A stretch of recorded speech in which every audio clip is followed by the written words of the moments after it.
They don't recruit the broken. They recruit the hopeful, the intelligent, the idealistic, people searching for meaning, for community, for a better version of themselves. You might think cult members are weak-minded or desperate, but that assumption is precisely what makes you vulnerable. Because cult leaders don't prey on weakness, they prey on human strengths. They take your desire for growth, your capacity for trust, your willingness to commit to something greater than yourself, and they weaponize these noble qualities against you. Here is the disturbing truth. The very traits that make you a good person are the same traits that make you a perfect target. Cult recruitment isn't dramatic.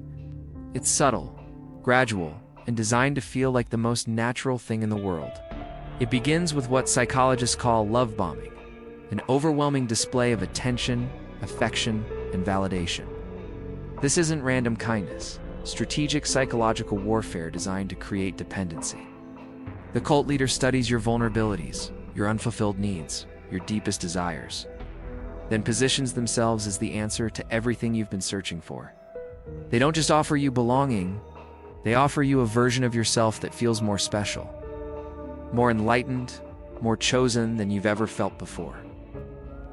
What you're about to discover will change how you see influence, persuasion, and the invisible ways your mind can be hijacked by someone who understands human psychology better than you understand it yourself. Because cult tactics aren't just used by obvious cults. They're used in toxic relationships, manipulative workplaces, extremist groups, and even legitimate organizations that have lost their way. The techniques are the same. Psychology is identical. The only difference is the setting. Inside your mind, there's a fundamental need for consistency. Psychologists call this cognitive dissonance theory. Your brain works constantly to align your beliefs, actions, and identity into a coherent story. Cult leaders exploit this by creating small commitments that gradually escalate. They start with reasonable requests that align with your values. Help with a project. Attend a meeting. Share your story. Each yes makes the next request feel more natural, more consistent with who you're becoming within the group. This is called the foot in the door technique, but cults use it with surgical precision. They don't ask you to abandon your family on day one. They ask you to spend more time with people who understand you. They don't demand your life savings immediately. They suggest small donations to support the important work you're now part of. Each step feels like your own choice, your own evolution, your own awakening. Robert Lifton, who studied thought reform extensively, identified 8 criteria for mind control. But the most insidious is doctrine over person, the gradual replacement of your individual thoughts. When feelings with group-approved alternatives, your natural reactions become selfish. Your doubts become resistance. Your questions become attacks on the truth. Slowly, your own mind becomes untrustworthy, and the leader's interpretation of reality becomes the only reliable source of truth.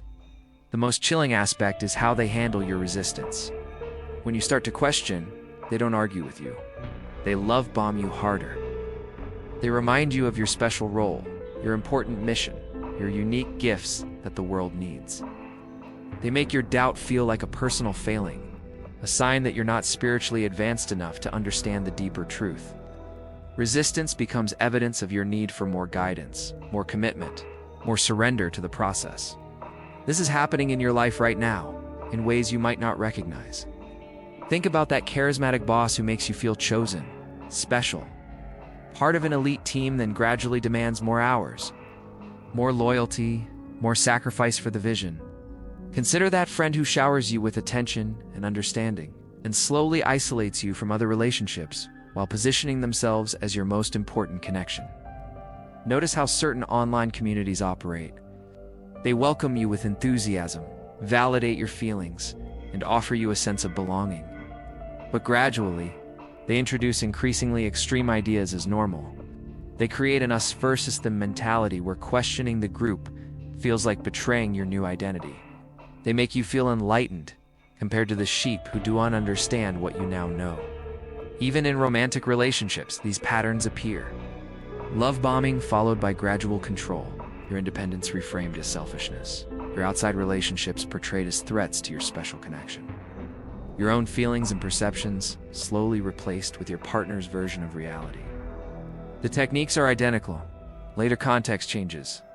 But here's the reframe that changes everything. Understanding cult tactics isn't about becoming paranoid or suspicious of everyone. It's about recognizing your own psychological vulnerabilities and building immunity through awareness.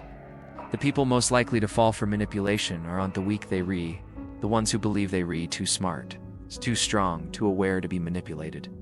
True protection comes from understanding that your desire for growth, meaning, and connection are beautiful human needs. The problem isn't having these needs. The problem is when someone exploits them. Healthy relationships and organizations nurture your independence even as they offer belonging. They encourage your questions, respect your boundaries, and support your connections outside the group. The strongest defense against manipulation is maintaining your individual identity even within communities you love. It's the radical act of keeping your own counsel, trusting your own perceptions, and remembering that anyone who truly has your best interests at heart will never ask you to abandon your own mind in service of theirs. So here you are, surrounded by people who want to influence you, guide you, and shape your thinking. But now you understand the difference between influence and manipulation, between leadership and control, between community and cult. You see the invisible architecture of how noble human desires can be weaponized against you. The most profound protection is unskepticism of everyone. Clarity about the difference between those who want to help you become more yourself and those who want you to become more like them.